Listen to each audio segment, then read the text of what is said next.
external cause codes help to paint a better picture of the circumstances surrounding that condition or injury of the patient. For example, if a patient has a broken leg, we have an ICD-10-CM code for a fracture, but then we also have codes that may indicate that place of occurrence. So did it happen as a result of an automobile accident, which should indicate that their auto insurance should pay, or maybe was the place of occurrence at their workplace, indicating that this was a workers' compensation case.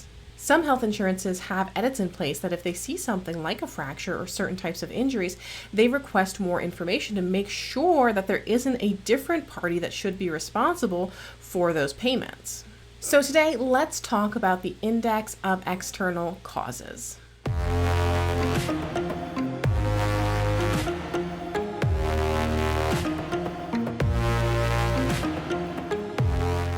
Hey everyone, I'm Victoria. I'm a medical coder, auditor, educator, and content creator, and on my channel I provide tips, tricks, and tutorials to help you be successful in a medical coding career. If you haven't already, don't forget to like this video, hit subscribe, and smash that notification bell so that you can get alerts when I post new episodes.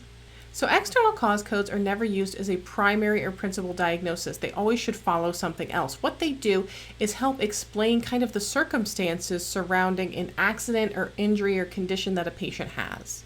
External cause codes are never ever reported alone. So for example, if a patient comes in with a dog bite, there is an external cause code that you can find under the term bite and then dog for a dog bite, but you can't use that code alone. What should come before that is the code for the resulting injury. So was there a laceration or a wound that resulted from that dog bite? That is what gets coded first, and then the external cause code after that. They're not really limited just to accidents and injuries. They can be used as supplemental codes for any condition where there is an external cause. Use the full range of codes that you need. You can use multiple external cause codes to describe things like the type of accident, the circumstances around it, the patient's status, and even the place of occurrence. Speaking of place of occurrence, those are always last. They follow the very end of all the external cause codes. And also another thing to note with the external cause codes is a good amount of them are transport accidents, car collisions, buses, etc. And unless otherwise specified, those are all considered to be accidental. And as we go through and look at some of these, you're going to note that the place of occurrence codes don't have a 7th character extension, and that's because they're typically requested only for that initial encounter. So this is the ICD-10-CM Index to External Causes of Injuries. In my book, it comes right before my tabular list. So it's after my alphabetic index and then the table of neoplasms, table of drug and chemicals, and then my index to external causes of injuries. It may be located different in your specific edition of ICD-10-CM, but make sure this is something that if you're sitting for your exam, you have bookmarked so that you know how to find it easily. It functions just like your alphabetic index. It is in alphabetical order, starting with abandonment and then going alphabetically through. There are 3 different columns in my edition, and there are also yellow guidelines. It says here that vertical yellow guideline appears at the 2nd and 4th indentations throughout the index. So let's say we have a patient that was in a car crash. It was a car versus a train.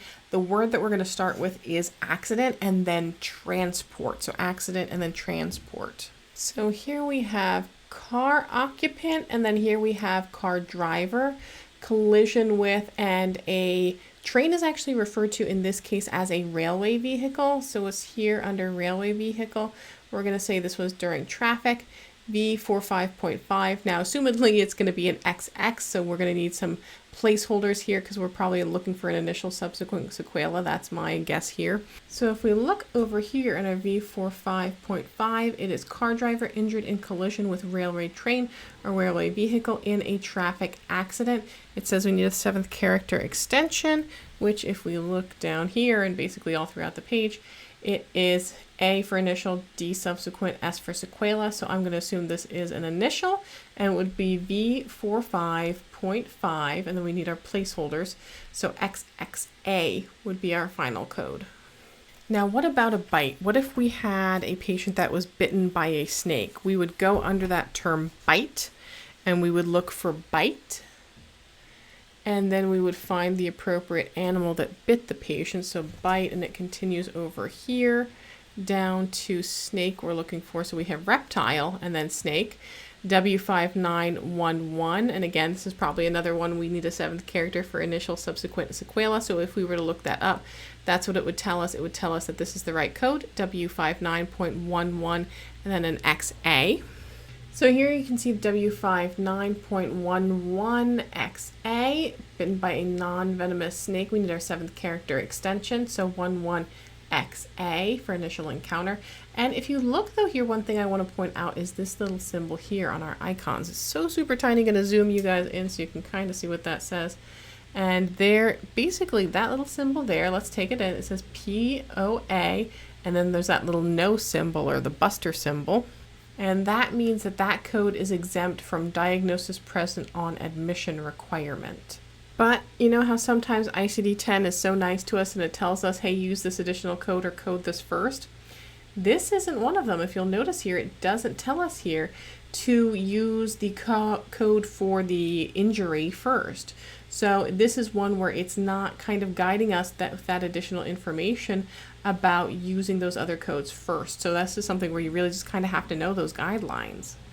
Now let's try a place of occurrence code. Place of occurrence is under the term place. Now, when it comes to the external cause codes, I'm going to be honest with you, this is one that you really should just sort of page through this section, because I've heard a lot of coders say like, oh, well, you know, I miss these external cause codes, I'm forgetting to code them, how do I know what ones to use? Well, the best way you're going to know which ones to use are just by looking at them and knowing that they're kind of out there, like what is in the external cause index. It's kind of hard to code for something if you don't know that there's actually a code for it. So that's why I say just kind of page through this a little bit and see what is in this section. So we're going to go over here to P for place, and that's where we're going to find our place of occurrence codes.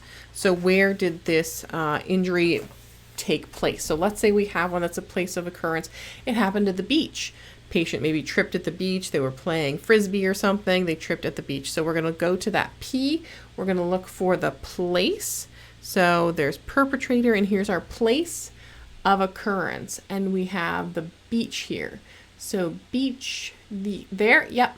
Y92.832A, you could verify that in the tabular. One of the things you'll note here is there's no symbol saying that we need a 7th character, right? Because we talked about those place of occurrence codes. They're typically only required for that initial encounter, for that first time that patient is receiving services. So in most cases, it's not going to be pertinent medically if it's a subsequent or a sequela. Like there's really not a sequela to the place of service being a beach, right? Like there's not an after effect of having it's really the injury itself that we need to know the initial subsequent sequela, not necessarily the place of service. So that 7th character for initial subsequent sequela, that doesn't impact the place of service codes. So Y92.832.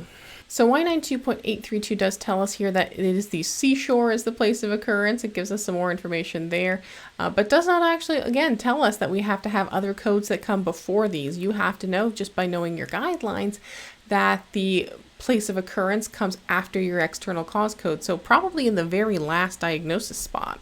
Let's try one more. Let's say the patient is walking by a construction site, a brick falls down and hits them in the head.